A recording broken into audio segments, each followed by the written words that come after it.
L'Institut d'administration publique du Québec présente les finalistes du prix Éducation. Finalistes. Centre de services scolaires Deschênes. Réalisation. Mobilisation des apprentissages pour l'aménagement des bassins de rétention urbains. Un moyen efficace de s'adapter et de lutter contre les changements climatiques. Les bassins de rétention d'eau, souvent, sont mis à la part, sont mis vraiment là, de côté dans des développements domiciliaires, mais ici, ils ont vraiment été mis de l'avant et au centre du développement pour vraiment là, que les citoyens puissent en profiter le plus. Tout en mobilisant les apprentissages des élèves à réaliser un ouvrage qui, généralement, se fait par des entreprises spécialisées dans le domaine. Mais là, cette fois-ci, ce sont des jeunes qui mettent à profit leur apprentissage. Les objectifs du projet, on en a plusieurs, dont un des principaux, c'est vraiment la lutte au changement climatique, en ajoutant vraiment des essences de végétaux diversifiés pour favoriser la biodiversité. C'est un projet qui a un aspect financier, un aspect pédagogique, une implication des élèves. Donc vraiment, on sort du cadre, ce qui fait qu'à l'intérieur d'un centre de service scolaire, on a beaucoup de règles, beaucoup de balises. Mais un projet comme ça, il faut aménager, il faut sortir un petit peu des sentiers battus et permettre aux élèves ainsi que les membres du personnel du programme GARAF de réaliser leur projet à l'intérieur de toutes les balises qu'on peut parfois se donner.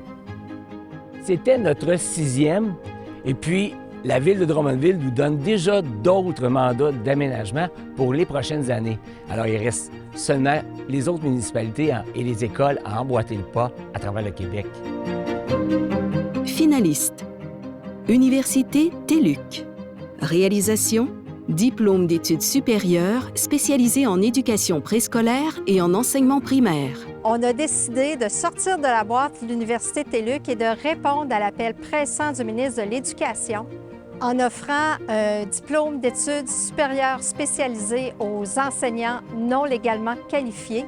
On a développé une formation courte qui leur permet de rester en classe, donc on ne vide pas les classes de leurs enseignants et on leur offre une formation leur permettant de bien exercer leur métier.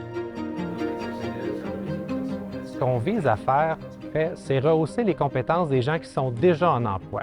Ça leur permet donc de ne plus avoir à choisir entre se former ou travailler. Ils peuvent faire les deux en même temps. L'Université TÉLUQ offre de la formation à distance, donc elle est partout. On a fait 63 partenariats avec les centres de services scolaires et la formation qu'on a développée pour le DES en enseignement préscolaire et primaire a été travaillée avec plusieurs personnes qui vont du terrain jusqu'au bureau de la sous-ministre de l'Éducation. Finalistes. Université du Québec. Réalisation. Initiative sur la santé mentale étudiante en enseignement supérieur. Je sais que tu es une personne qui me fait du bien. Moi aussi, Noémie. Même s'il y a des jours où je te laisserais juste rentrer dans mon hall d'entrée.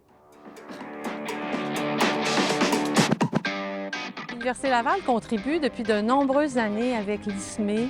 Ça nous donne l'occasion d'avoir accès à un paquet d'outils, d'initiatives, de réalisations qui nous permettent d'améliorer encore plus nos actions pour favoriser la santé mentale de nos étudiants.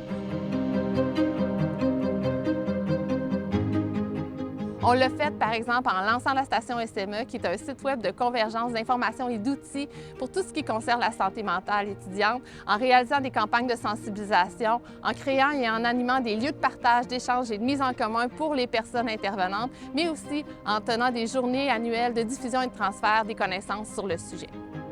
Favoriser la santé mentale étudiante, c'est un défi continu pour nous. Et le fait de partager, de mettre en lumière nos différentes réalités, mais aussi nos réalisations, est vraiment stimulant. Pour chacun de nos mandats, notre équipe a dû construire les modèles pour les mettre en œuvre, car c'est les premières fois qu'il y avait des projets interordres pour soutenir la santé mentale étudiante. On pense qu'on se distingue également par notre méthode de travail qui est axée sur la mobilisation. On a la conviction que si on travaille en mobilisation des acteurs sur le terrain, ça permet vraiment d'accroître la pertinence, la portée, mais aussi la crédibilité de nos projets. Les partenaires des prix d'excellence de l'administration publique du Québec souhaitent bonne chance à tous les finalistes.